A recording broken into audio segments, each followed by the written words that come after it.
그래서 우리는 즉 뭐냐? 우리는 주석이 필요 없는 코드를 작성할 수 있다. 이제 우리가 배울 건 뭐냐? 바로 지금 조건의 분기를 배웠죠. 조건의 분기. 이 조건의 분기는 사실 두 가지 방법이 있어요. 하나는 if문, 하나는 스위치문. if문에 스위치문이 있는데 얘도 조건에 따라서 분기시켜주는 거고 얘도 조건에 따라서 분기시켜주는 거예요. 그러면은 if문은 왜 있고 스위치문은 왜 있냐? 그리고 이 스위치문은 도대체 뭐냐? 이걸 말씀드릴 거예요. 이 스위치문은 굉장히 독특한 친구예요. 독특한 친구. if문은 조금 제네릭하다. 하다가 하면은 이 스위치문은 가끔 코드의 가독성을 높이기 위해 사용한다. 이게 도대체 무슨 뜻인지 모를 거예요. 코드의 가독성을 위해서 스위치문을 사용한다고? 왜? 일단 스위치문의 문법에 대해서 먼저 알아볼게요. 스위치문은 스위치라고 하고 여기 변수가 들어가요. 변수. 이 변수는 뭐가 들어가냐? 얘는 무조건 정수가 들어가요. 정수. 여기까지 됐죠. 그리고 이 스위치의 역할은 뭐냐? 스위치 역할은 내가 예를 들어서 변수가 1에 1, 변수가 2가 될 수도 있고 3이 될 수도 있죠. 이 변수의 값에 따라서 이 변수가 1이면은 내가 여기서부터 쭉 실행하는 거예요. 2면은 여기서부터 쭉 실행. 변수의 값이 3이면은 여기서부터 쭉 실행하는 거예요. 여기까지 됐나요? 근데 이거를 보통 어떻게 쓰냐? 사실 이거를 if문이랑 비슷하게 써요. if문이랑. 그래서 여기까지만 실행하고 싶어. 여기까지만 실행하고 싶어. 여기까지만 실행하고 싶어. 이걸 하기 위해서 우리는 이 마지막에 브레이크라는 거 브레이크. 이 브레이크는 뭐냐? 내가 가장 가까운 데 있는 이 중괄호를 탈출해라 이런 뜻이에요. 가장 가까운 데 있는 중괄호. 즉 우리가 나중에 배울 이 브레이크는 뭐 스위치문이나 폼은 while문 같은 데에 가장 가까이 있는 중괄호 탈출. 근데 얘는 브레이크문은 if문의 중괄호는 탈출하지 않아요. 이렇게 하면은 if문의 중괄호는 탈출하지 않아요. 왜냐면 if문은 우리가 조건을 걸기 위해 있죠. 조건을 걸기 위해 있는 친구이기 때문에 얘는 특정 조건이 만족할 때 브레이크를 걸어라 이렇게 쓰일 수가 있어요. 그렇기 때문에 if문의 중괄호를 탈출하지 않고 if문 밖에 있는 가장 가까운 중괄호를 탈출시키게 되는 거예요. 이 브레이크는. 그러니까 브레이크는 즉 내가 가장 가까운 중괄호를 탈출시킨다. 단 if문은 예외이다. 그래서 스위치문은 다시 한번 써보면은 이런 식으로 쓰는 거죠. 여기까지 알겠어. 여기까지 쉽네? 쉬운데 안 쉬울 수도 있어요. 여기까지는 알겠는데 그러면은 이게 도대체 왜 가독성이랑 무슨 상관이야? 그죠? 제가 좀 전에 뭐라고 말씀드렸죠? 스위치문을 사용하는 이유는 우리의 가독성을 높이기 위해서다. 그러면은 여기까지 봤을 때는 가독성이랑 아무런 상관이 없는데? 그리고 여기는 지금 스위치문 특별한 게 이 변수는 정수밖에 안 된다고 했어요. 정수. 그럼 이 조건도 당연히 정수밖에 안 되겠죠. 정수. 그러면은 도대체 이게 왜 가독성을 높인다는 거지? 난 도저히 이해가 안 되는데? 이렇게 생각할 수 있죠. 그래서 우리는 스위치문을 스위치문만 사용하는 게 아니에요. 스위치문을 사용할 때 우리는 두 가지 사용하도록 해요. 두 가지. 하나는 원래 안 하려고 했는데 정말 이 좋은 코드를 보려면 이것도 꼭 알아야 돼요. 하나는 shop define, 또 하나는 열거형, 자료형. 이렇게 알아야 돼요. 이거는 이넘이라고 해요. 뭐냐? 우리가 shop define. 얘는 샵으로 시작하죠. 얘는 전처리기예요. shop include와 비슷한 shop include와 동류, include와 같은 길을 걷는 전처리기와 같은 전처리기. 이 전처리기는 저번 시간에 배웠죠? 이거는 컴파일 타임 전에 프리 프로세싱 단계에서 처리되는 친구예요. 처리되는 친구. 그러니까 얘는 복붙을 해주는 거고 얘도 비슷해요. 뭐 샵 define max는 10이다 하면은 max라고 써져 있는 걸 다 10으로 바꿔줘요. 예를 들어서 내가 보면은 여기서 샵 define 넘버는 5라고 써요. 5. 여기에 그냥 넘버를 써도 되는 거예요. 그럼 내가 나중에 컴파일을 할 때 그 얘를 5로 바꿔주고 컴파일이 돼요. 근데 도대체 그러면은 이 샵 디파인 왜 쓰냐? 이유는 뭐냐? 두 가지겠죠. 두 가지. 1번 내가 값을 한꺼번에 바꿀 때 유용. 내가 만약에 이 넘버라는 거를 많이 썼어요. A가 5인 거를 많이 썼어요. 그러면은 여기만 그냥 여기 위에 이 5라는 값만 뭐 이런 식으로 바꿔도 우리는 상관이 없어요. 이런 식으로 바꾸면은 그냥 우리 코드가 다 바뀌겠죠. 그럼 굉장히 유용하게 쓸 수가 있죠. 그러면은 이게 첫 번째 이유.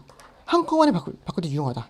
그 두 번째 이유. 우리는 주석이 필요 없는 코드를 작성 가능. 예를 들어서 여기 넘버가 아니라 넘버는 아무 의미가 없죠. 예를 들어 이거를 맥스넘이라고 해서 맥스넘.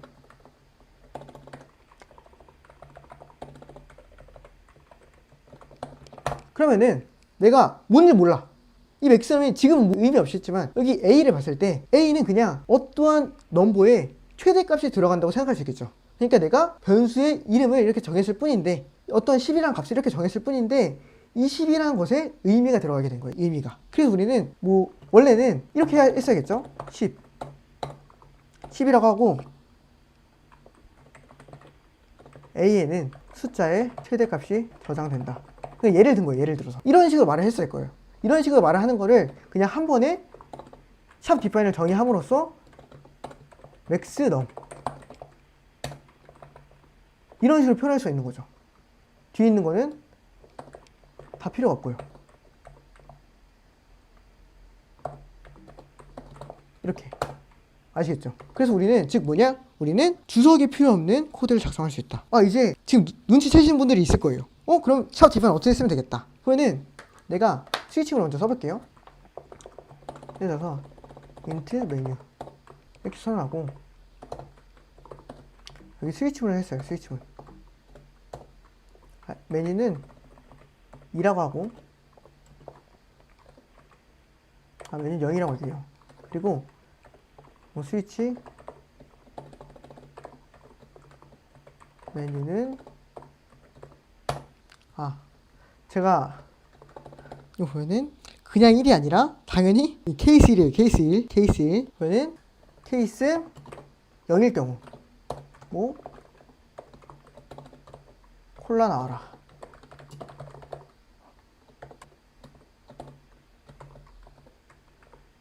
그리고 브레이크.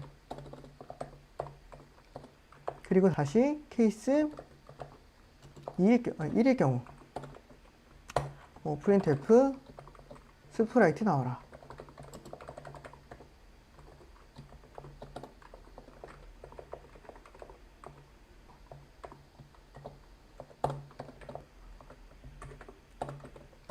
이렇게 되겠죠?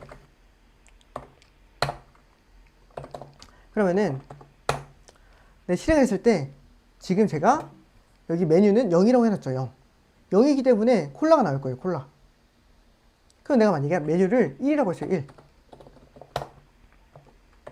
그러면은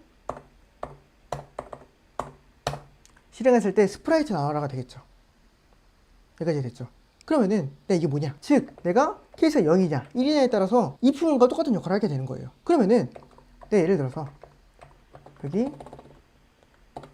코크는 0이고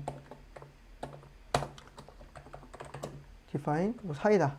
예를 들어서 사이다 이렇게 했어요. 그러면은 사이다는 1이다 이렇게 했어요. 그러면은 내가 그냥 코드에다가 여기 코크 이렇게 집어넣고 여기 사이다 이렇게 집어넣어도 되는 거예요. 그러면 내가 메뉴에 0일 때가 코크고 1일 때가 사이다다 이런 게 필요가 없겠죠. 나는 그러니까 이 printf가 없어도 이게 어느 메뉴인지 알 수 있는 거예요. 그래서 이런 식으로 짜면 우리가 주석이 필요 없는 코드를 작성할 수 있는 거예요. 아시겠죠? 그러면은 우리가 enum에 대해서 배울게요. enum. 그러면은 샵 define 알겠어. 샵 define은 이런 데서 사용하는 거구나. 사용하면은 두 가지 장점이 있네. 그러면은 열거형 자료형은 뭘까요? 열거형 자료형. 얘는 정말로 이거 스위치 문을 위한 거의 자료형이에요. enum. 아시겠죠? 보면은 이 enum은 제가 그래서 예시를 보여줄게요. 예시. 보면 제가 나중에 분석해드릴 코드 중 하나인데 핀토스랑 코드가 있어요. 핀토스. 이건 스탠포드 대학에서 만든 미니 OS예요. 미니 OS. 과제용 OS예요. 과제용 OS. 그래서 여기서 OS는 운영체제, 오퍼레이팅 시스템. 예를 들어서 윈도우나 리눅스 같은 또는 OXX 같은 운영체제. 미니 운영체제. 자, 미니 운영체제를 가지고 코드를 분석해 드릴 건데요. 여기서 어떤 식으로 사용했냐? 맨 처음에 enum이란 거는 열거형 변수예요. 열거형 변수. 내가 얘를 먼저 정의를 해줘야 돼요. 그러면 enum 하고 예시를 들어드릴게요. 예시. 샵 디파인이랑 굉장히 비슷하다고 생각하시면 돼요. 근데 enum하고 이 enum의 자료형 하고 이렇게 끊은 다음에 이 자료의 개수 마치 샵 디파인 하듯이 이렇게 정의를 해놓는 거예요. 그 다음에 내가 나중에 이거를 선언을 해줘요. 선언할 때는 이런 식으로 선언해줘요. 이 스태틱은 모르셔도 됩니다. 스태틱은 나중에 배울 수도 있어요. 스태틱 없어도 되고요. 나중에 이런 식으로 선언하는 거예요. 이런 식으로 enum shutdown type how 이런 식으로 선언하는 거예요. 즉 enum 어떤 타입, 어떤 자료형, 변수명. 근데 여기 그냥 이렇게 해도 되고 내가 여기 어떤 타입을 저장할 건지. 그러면은 사실상 여기는 0이 되고 1이 되고 2가 저장되는 거예요. 순서대로 0, 1, 2. 근데 우리는 이거를 굳이 알 필요가 없어요. 왜냐면 우리는 이거를 어떤 식으로 사용하냐. 내 스위치 문 안에다가 이런 식으로 넣고 사용해요. 변수는 이렇게 선언하고 이런 식으로 쓰는 거예요. 스위치 문 안에다가 지금 코드 보면은 바로 이해할 수 있어요. 어떻게 할까? 스위치 어떻게 할까? 물어봤어요. 케이스가 지금 셧다운 파워 오프예요. 그러면 그냥 파워 오프 실행하고 내가 셧다운 리부트야. 리부트하래. 그럼 리부트 실행하고 아니야.